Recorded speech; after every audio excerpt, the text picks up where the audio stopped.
Quo Vadis, chapter 12. When they aligned in front of the arbitrator's house, the chief of the atrium answered them that of slaves sent to the gates none had returned yet. The Atrensis, the Atrensis had given orders to take food to them, and a new command that, under penalty of roads, that to watch carefully all who left the city. Thou seest, said Petronius, that they are in Rome beyond doubt, and in that case we shall find them. But command thy people also to watch at the gates, those, namely, who were sent for Lygia, as they will recognize her easily. I have given orders to send them to the ruler prisons, said Vinicius, but I will record the orders at once and let them go to the gates. And writing a few words on a wax-covered tablet, he handed it to Petronius, who gave directions to send it at once to the house of Vinicius. Then they passed into the interportico, and sitting on a marble bench began to talk. The golden-haired Eunice and Ines pushed Brown's full stools under their feet, and poured wine for them into goblets, out of wonderful narrow naked pitchers from Voltaire and Caesina.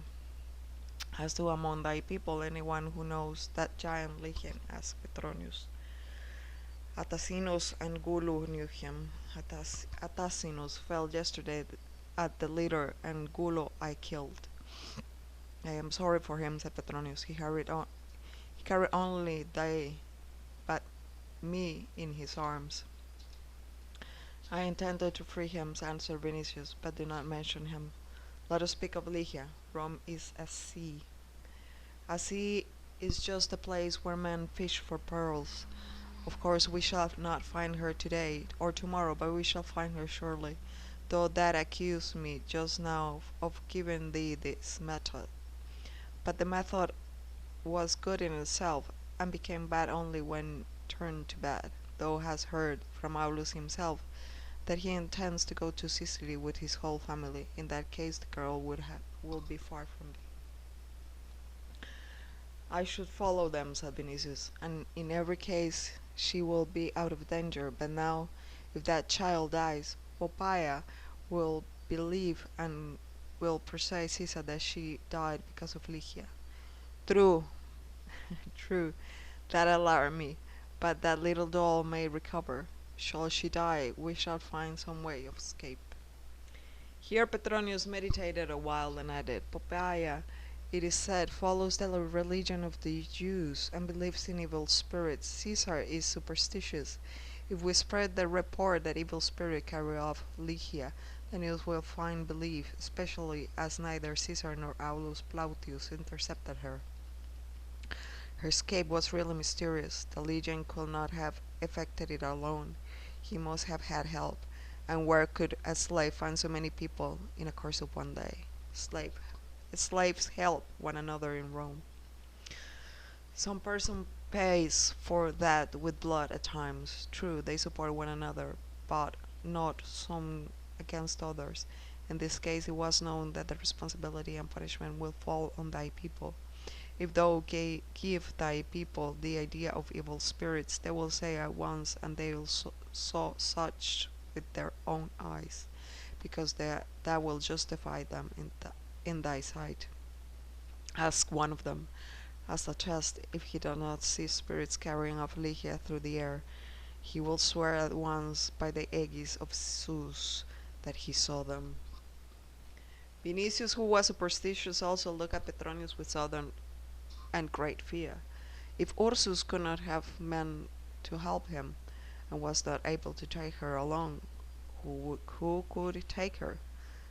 Petronius began to laugh. See, said he, they will believe, since thou art half a believer thyself. Such is our society with ridiculous gods. They too will believe, and they will not look for her. Meanwhile we shall put her away somewhere far off from the city, in some villa of mine or thine. But who could help her? Her co-religionists, answered Petronius. Who are they? What deity does she worship? I ought to know that better than thou. Nearly every woman in Rome honors a different one.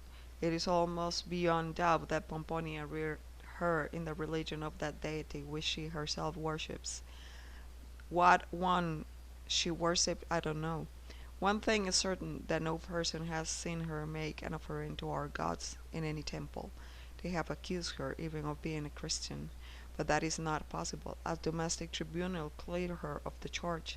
They say that Christians not only worship an ass head, but are enemies of the human race, and permit the fewest crimes. Pomponia could not be a Christian, as her virtue is known, and, and an enemy of the human race. Could not treat slaves as she does. In no house are there threatened as in Aulus, interrupted Vinicius. Ah, Pomponia mentioned to me some god, who must be one powerful and merciful, when she was put away all the others in her affair. It is enough that the Logos of hers cannot be very mighty, or rather he must be a very weak god, seeing he has only two adherents, Pomponia and Ligia, and Ursus in addition. It must be that there are more of those adherents, and that they assisted Ligia. That faith commands forgiveness, said Vinicius.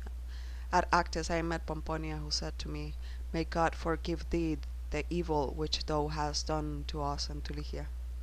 Evidently their God is some curator, who is very mild. Ha! Let him forgive thee. In a sign of forgiveness return thee the maiden.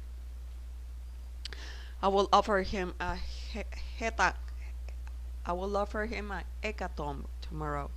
Have no wish for food, or the bath, or sleep. I will take dark lantern and wander through the city. Perhaps I shall find her in this guise. I am sick. Petronius looked at him with commiseration. In fact, there was blue under his eyes. His pupils were gleaming with fever. His unshaven beard indicated a dark strip in his firmly outlined jaws. His hair was in disorder, and he was really like a sick man. Iras and the golden-haired Eunice looked at him also with sympathy, but he seemed not to see them, and he and Petronius took no notice whatever of the slave women, just as they will not notice dogs moving around them. Fever is tormenting thee, said Petronius. It is. Then listen to me. I know not what the doctor has prescribed to thee, but I know how I should act in thy place. Till this last one is found, I shall seek in another that which for the moment has gone from me with her. I saw splendid forms at thy villa. Do not contradict me. I know what love is, and I know that when one is desired, another cannot take her place. But in a beautiful slave it is possible to find even momentary distraction. I don't need it, said Vinicius, but Petronius, who had for him a real weakness, and who has wished to soften his pain, began to meditate how he might do so. Perhaps thine have not for thee the charm of novelty, said he, after a while, and here he began to look in turn at Iras and Eunice, and finally he placed his palm on the hip of the golden-haired Eunice. Look at this grace, for whom some days since Fontanius Capiton the younger offered 3 wonderful boys from Clazomene, a more beautiful figure than hers even Scopas himself has not chiseled. I myself cannot tell why I have remained indifferent to her thus far, since thought of Chrysothemis have not restrained me. Well, I give her to thee. Take her for thyself. When the golden-haired Eunice heard this, she grew pale in one moment, and looking with frightened eyes on Vinicius, seemed to wait for his answer without breath in her breast. But he sprang up suddenly, and pressing his temple with his hands, said quickly, like a man who is tortured by disease and will not hear anything, No, no, I care not for her, I care not for others, I thank thee, but I do not want her. I will seek that one through the city. Give command to bring me a Gallic cloak with a hood. I will go beyond the Tiber, if I could see even Ursus. And he hurried away. Petronius, seeing that he could not remain in one place, did not try to detain him, taking, however, his refusal as a temporary dislike for all women save Ligia, and not wishing his own magnanimity to go for naught. he said, turning to the slave, Eunice, thou wilt bathe and anoint thyself, then dress. After that thou wilt go to the house of Vinicius. But she dropped before him on her knees, and with Jotun pants implored him not to remove her from the house. She will she will not go to Vinicius, she said. She would rather carry fuel to the Hippocaustus in his house than be chief servant in that of Vinicius. She could not go, and she begged him to have pity on her. Let him give command to flog her daily, only not send her away. And trembling like a leaf with fear and excitement, she stretched her hands to him, while he listened with amazement, a slave who ventured to beg relief from the fulfillment of a command, who said, I will not, and I cannot, was something so unheard of in Rome that Petronius could not believe his own ears at first. Finally he frowned. He was too refined to be cruel. His slaves, especially in the department of pleasure, were freer than others, on condition of performing his service in an exemplary manner, and honoring the will of their master, like that of a god. In case they failed in these two respects, he was able not to spare punishment to which, according to general custom, they were subject, since, beside this, he could not endure opposition, nor anything which ruffled his calmness. He looked for a while at the kneeling girl, and then said, Call Tiresias, and returned with him. Eunice rose, trembling with tears in her eyes, and went out. After a time she returned with the chief of the atrium, Tiresias, a Cretan. Thou wilt take Eunice, said Petronius, give her 25 lashes, in such fashion, however, as not to harm his skin. When he had said this, he passed into the library and sitting down at the table of rose-colored marble, began to work on his Feast of Trimalchion. But the flight of Lygia and the illness of the infant Augusta had disturbed his mind so much that he could not work long. The illness, above all, was important. It occurred to Petronius that were Caesar to believe that Lygia had cast spells on the infant, the responsibility might fall on him also, for the girl had been brought at his request to the palace. But he could not reckon on this, that at the first interview with Caesar he would be able in some way to show the utter absurdity of such an idea. He counted a little, too, on a certain weakness which Poppaea had for him, a weakness hidden carefully, it is true, but not so carefully that he could not divine it. After a while he shrugged his shoulders at these fears, and decided to go to the triclinium to strengthen himself, and then ordered a litter to bear him once more to the palace, after that to the Campus Martius, and then to the Chrysothemis, But on the way to the triclinium, at the entrance of the corridor assigned to servants, he saw unexpectedly the selected form of Eunice standing among the other slaves at the wall, and forgetting that he had given Tiresias no order beyond flogging her, he wrinkled his brow again and looked around for the Atrensis. Not seeing him among the servants, he returned to Eunice. Hast thou received the lashes? She cast herself at his feet a second time, pressed the border of his toga on her lips, and said, Oh yes, Lord, I have received them. Oh yes, Lord. In her voice were heard, as it were, joy and gratitude.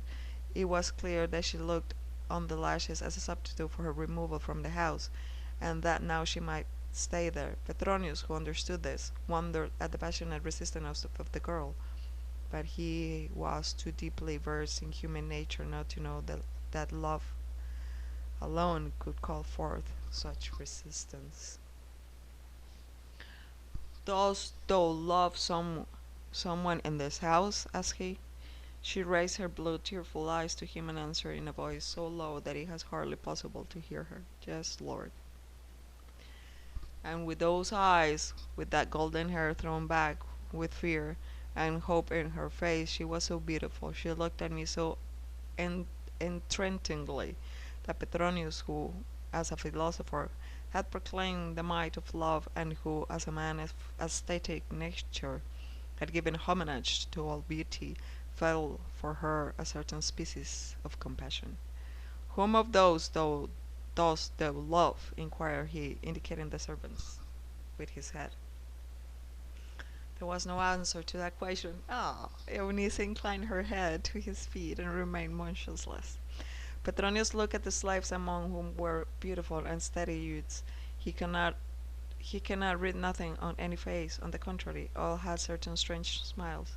He looked them for a while to an uneasy lying on his feet, and went in silence to the triclinium.